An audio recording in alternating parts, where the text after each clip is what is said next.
Chito olamba sente bunyuma enjoyment. Ango piche kiriwo ndi fit oli clear tusanze ku video shoot tu shooting luyimba ki shooting luyimba yegwe yeah man yegwe nduli ku Loverman album. Okay. It is a song abantu lwebagadde yeah man nange ndi musanjifo kubanga finally shooting the video ya feno lugenda kuba lubatukako anytime luli ku album eno je wa launching ku kundi ku Love Fest. Launching ku album nata album wata album ko ya concert ya Love Fest. Ya Love Fest album je wata ko Loverman album right jiji sa Loverman album kwe kuba ntino luyimba tulabyemu mimi not necessarily kubanga Loverman album me is a lover man. Really lover man. I've been a lover boy, now I'm a lover man. Hey. So Limba Ngabo Love album yona. It has a lot of love, messages of love. So we are shooting the video of the song. The album twajituma lover man kubanga zemkwano gw'abantu gwe gwanto sano man. Video shoot tulabye mu twali kwa business tulaba mu mimi. Si kyangu nnyo kusanga omuntu nga omuntu gwe tubimanyiddeko bebe kulu banga bateeka abagalwa bawe mu videos. Olimba yalwagadde. Olimba lwamunyumidde ate nga lwadde lwetaaga omukyala asinga obulungi mu Africa ne tusalawo tumuteekemu. Okay. Twanoonyeza nga yasinga mu Africa ne tugamba kakole video. Yeah, man. Olwo tobadde ku display abali yayite bamuyingidde. Ate video kati gwe Rihanna wali omuyingidde. Wewe utanika unagamba Pallaso ina bwali ya wasava. It's a video. Yeah, man. Okay. Nakula ndolabeko screenshot ya Gondi ku video call ngoyogera ko ne Milkways. Yeah, man. Ali atia. Libulungi bam discharge nze. Finally ali home. Ali ku orders amsawo according to what I heard. Era ndo da wakalabe kagundi nga smiling nze. Era omuntu smiling nga aba ali mu mbeera smiling. Nchitufu. Kibuluma bino byade bidu kuba batugamba ba surgery nkera nagenda nayimba abantu bagamba olumu aba. No gwe manyi surgery yali Humphrey afuna surgery muganda waffe just cha mistake ningebwa. Era ndalaba ifananyi ku social media nga bitingana nga bili confused. Nenga no ajja kuba bulungi. Ate bino byo performing after nga bude mu dwaliro.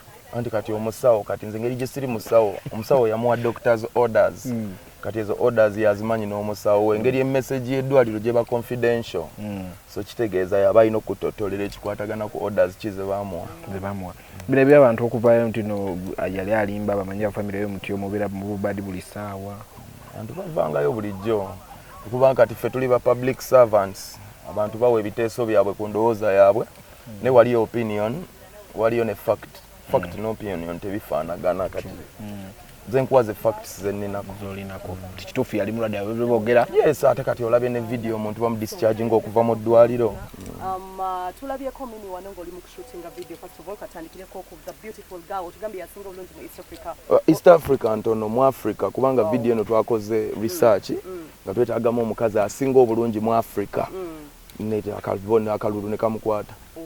Wow. Ne abachimanyi bachimanyi ono mukyala olwaki osazeewo kubanga tomuteeka mu video ensi temukugireko abaana nga bayine batwala tebalaba twasunsudde ba ex bonna ne tubeetegereza ne tulaba nga wano yasaanawo so it's just a music video oluyimba yalwagadde ne lumunyumira n'alusiima takiŋŋambangako kati gwe mulundi gwe yasoose okuŋŋamba nti ayagala kubeera mu video ya luyimba lwange era n'alonda luno and mubitona ate kati nengamba ate kati yasinga obulungi mu Africa kati nkyanoonya ki nenga akamuteekemu. Yes. Okay, kati munnange okuva ewakola shop course yakwate yaleeta abantu okuva mu nsonda z'ensi up to now tubadde tuludde okulaba how did you feel about it abantu okulaga omukwano mu omukwano mazima ddala sina ngeri gye nyinza gubeebaza biseera tebyali byangu naye abantu music bamwagala abantu bamanyi abantu nze mbadde n'abantu nkuze n'abantu abantu bamanyi ng'omwana bamanyi nga taata bamanyi nga mukwano gwabwe so abantu mu mukwano gwe bandaga ogwo sina bwe nyiza kinyola kubanga omuntu tolina maanyi gasobola yadde okuyingiza ejjanzi mu kifo because you know naye abantu bajja ne bajja mu bungi ne bandaga omukwano mungi ne mbawa ekyasinga ne bampaate ne bibyaggwera ne bagamba tuyimbidde bulungi wategese bulungi twanyumirwa so mbeeyanza nnyo mwenna okuva gye mwava mwenna okujja okubeerako team Pallaso mukulikeyo mu Love Fest mikwano gyange. Okay, mikwano gyo giwulidde bulungi. Pallaso tukumanyi ng'omu ku bantu actually abadde bakyasinze empisa mu industry but of course buli muntu asobya. Are you still holding grudges with Alien Skin oba wamusonyiwa ng'omwana omuto? Nze nakola kye nalina okukola ekyo twakivaako kati tuli kuyegwa video shoot tugenda mu maaso nze kale paati yange nagikola so ebisigadde bya Katonda kati tuli ku ndongo. Okay, omuntu ali live ku kawunye mu 360 yandagadde okumanya embeera ya mukulu wo ali atya Jose Chameleone twakoma mulwadde nga ali Toronto ayimba so far kiki oyinza okugamba abantu ku bulamu bwe? Obulamu bwe mwamulabye video ng'omusawo amudischarginga kuva mu ddwaliro n'amuwa n'ebiragiro by'alina okugoberera nange nayogeddeko naye nga smilinga era ng'ali mu mbeera nga gye mwalabye smilinga so kirungi mwebale sala zammwe zonna legend ali okay era mwamulabye nga performinga ne Toronto ku Afro Fest.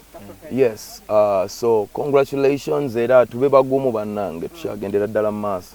Okay, Daddy Mayanja Simusanifu yagamba abantu babawalana. How true is it? Tufa abantu babawalana lwaki babawalana mwenga bamayanja?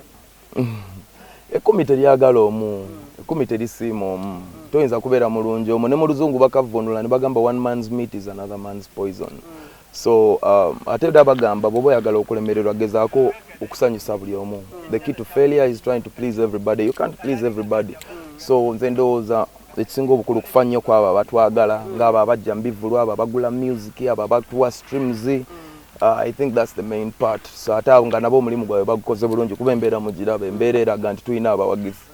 Abawagizi abo embeera gye batussaamu mugiraba era eraga nti weebali.